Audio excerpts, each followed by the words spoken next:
There have been countless movie monsters that have made our hair stand on end despite their brief tenure. If we see too much of a monster, we become desensitized to it. If we catch just a fleeting glimpse of a demon, witch, or ghoul, it can leave a bigger impact than if it had a prominent role. And some of these ghastly creatures popped up for a matter of minutes, or some just mere seconds. So let's take a brief look at them. As I'm Jules, this is WhatCulture.com, and these are 10 terrifying horror movie monsters with very little screen time. Number 10. The Jackal. 13 Ghosts.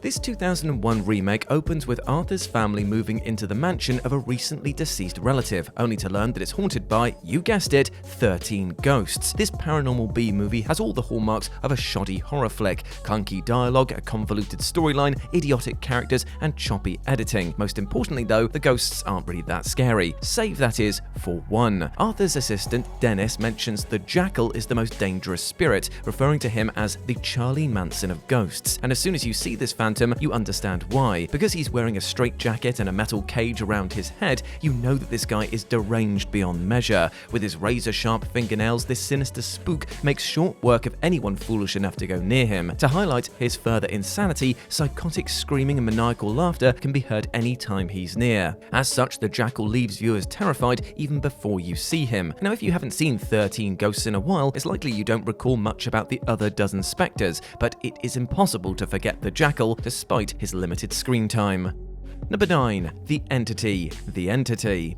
The Entity centers around a mother, Carla, who finds herself being physically and sexually assaulted by an invisible force. Even though you half expect the Entity to take on a physical form at some point, it remains invisible from start to finish. This was a bold but rather wise decision, since the Entity's power is left to the viewer's imagination, which makes the insidious incubus much more frightening. Because Carla can't see her tormentor, she's completely at its mercy, making her feel utterly helpless. And watching this invisible force thrash Carla's house and hurl her across the room with such animalistic ferocity will give anyone goosebumps. What makes these supernatural encounters more petrifying though is the fact that they're accompanied with Charles Bernstein's soundtrack, Relentless Attack. Every time you hear this blaring ballad, you know that Carla is in for a world of hurt. However, it's Barbara Hershey's performance as Carla that keeps us all enthralled. The way she contorts her body as she's being tossed to the ground or smashed into walls makes it hard to believe that she's acting at all. Thanks to the amazing music, performances, and filmmaking, the Entity scared the hell out of viewers despite never physically appearing.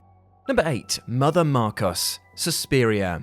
In 2018's version of Suspiria, the naturally gifted Susie joins Markos Dance Academy in Berlin, hoping to become a world-class dancer. However, Susie is seemingly unaware that the school is run by witches, who intend to use the students to amplify their power. Since the academy's founder, Mother Helen, has built up as evil incarnate, viewers are eager to see Susie have a confrontation with her. And because this remake clocks in at a bum-numbing 152 minutes, and with the mother only appearing at the very end, you might be worried that she won't live up to expectations. But on the contrary, the mother makes for an unforgettable impression, since she is, without shred of exaggeration, one of the most physically repulsive characters ever put to screen. Every crevasse of her body is covered in pus, tumors, warts, and seeping fluids. As hard as it is to believe, that's not the most disgusting thing about her. Her torso is layered with baby limbs, implying that she's consumed newborns to prolong her life. The way these extra appendages jiggle when the mother lumbers around is bound to turn your stomach.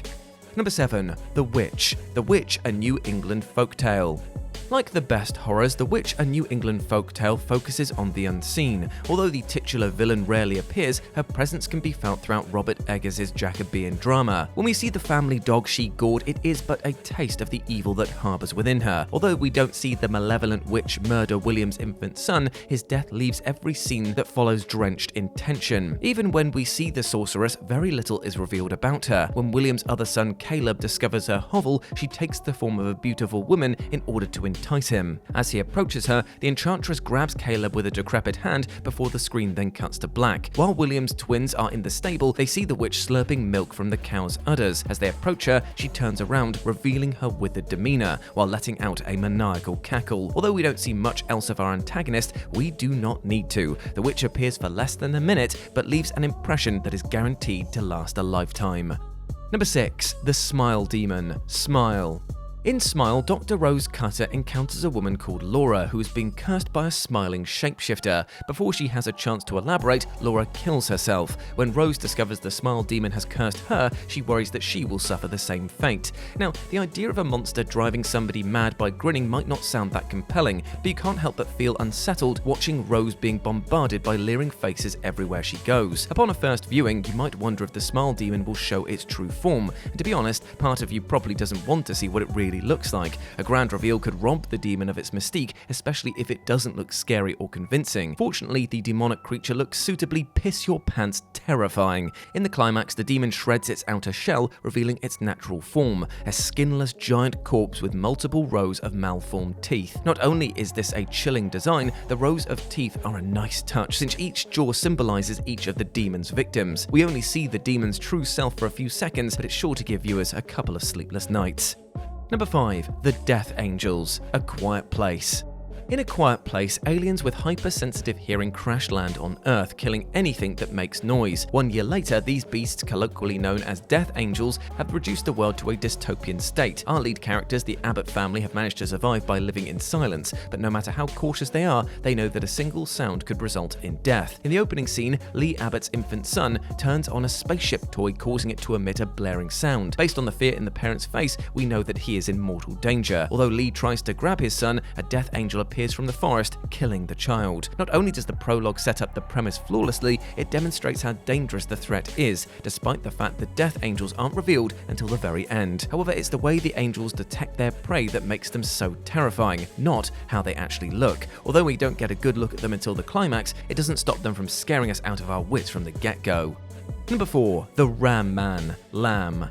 In this Icelandic folk tale, Maria and Ingvar discover that one of their sheep has given birth to a lamb-human hybrid. Desperate for children, the couple adopt this newborn as their own, naming her Ada. While caring for their daughter, Maria and Ingvar suffer several hardships. Ingvar's brother sees the child as an abomination and tries to kill her, and when Ada is kidnapped by her mother, Maria is forced to slaughter the ewe. While all of this is going on, viewers can't help but wonder the true origins of this wee sheep. The circumstances of how Ada came to be are so cryptic, you safely assume that it will just be left unexplained.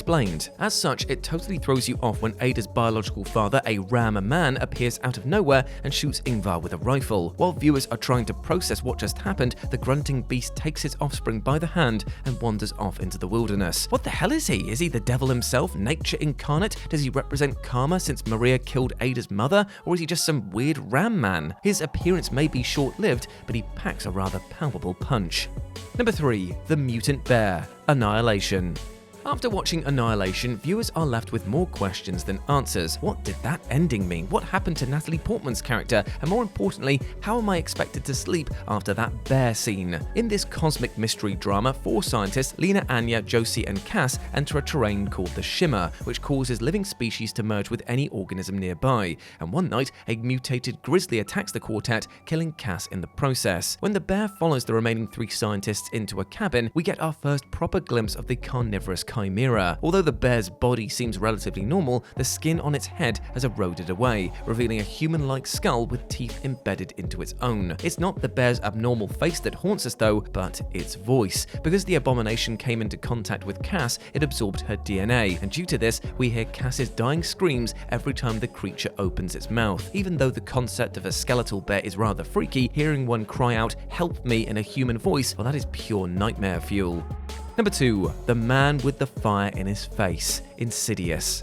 Jump scares get a bad rep, since they're rather hard to pull off without coming across as forced, but if this scare tactic is executed right, it can be the most memorable part of a movie. Few features demonstrate this better than Insidious. In the scene in question, parents Josh and Renee have become concerned for their son Dalton, who's fallen into a coma. While Josh speaks to his mother about Dalton's condition, she mentions a nightmare that she had of a red-faced demon called the Man with the Fire in His Face. As she looks up, she sees the very same demonic figure snarling behind Josh. Because the scene takes place in midday in a brightly lit room, you're not expecting a jump scare, making the shot even more effective. Even though most of the entity's face is obscured by Josh's head, this shot is ingrained in viewers' memory banks forever. Although we see more of the devilish creature later, his first appearance is more impactful since it's completely out of the blue. Despite the fact that there isn't a single clear shot of the man with the fire in his face, it hasn't stopped him from becoming a horror icon. And number 1, The Pale Man, Pan's Labyrinth. Not a single frame of the pale man's screen time in Guillermo del Toro's Pan's Labyrinth is wasted. When Ophelia enters his lair, she's horrified by the humanoid's chalk-white flappy skin, eyeless face, and scrawny frame. She's noticeably irked by his eyeballs, which are presented on a silver plate. Despite not acknowledging Ophelia at first, she immediately understands the threat that the pale man poses. Gazing around, she sees paintings of the monstrous ghoul devouring children. Noticing a pile in the corner filled with countless shoes, Ophelia realizes the pale man's victims could number in the hundreds. Even though this hellish creature hasn't moved a muscle since this point, viewers are desperately trying not to wet themselves. And just when it felt like the tension had peaked, the pale man wakes up. Sensing Ophelia's presence, the beast arises, placing his eyes in the palm of his hands. Although he walks slowly, the way he flails his contorted limbs around will make your spine tingle. Every time he lets out that childlike squeal, you want to cup your ears. Even though Guillermo del Toro has devised many haunting monsters throughout his illustrious career, there is no question that the Pale Man is his crowning achievement. And there we go, my friends. Those were 10 terrifying horror movie monsters with very little screen time. I hope that you enjoyed that, and please let me know what you thought about it down in the comments section below. As always, I've been Jules. You can go follow me over on Twitter and Instagram, where it's at RetroJ, but the O is a 0. Hope to see you over there. But before I go, I just want to say one thing. Hope you're treating yourself well with love and respect, my friend, because you deserve all the best things in life, all right? And do not let anything or anyone else tell you otherwise. You are a massive ledge, and you deserve all the screen time that this world has to offer. Now go out there and smash it, my little monsters. As always, I've been Jules. You have been awesome. Never forget that, and I'll speak to you soon. Bye.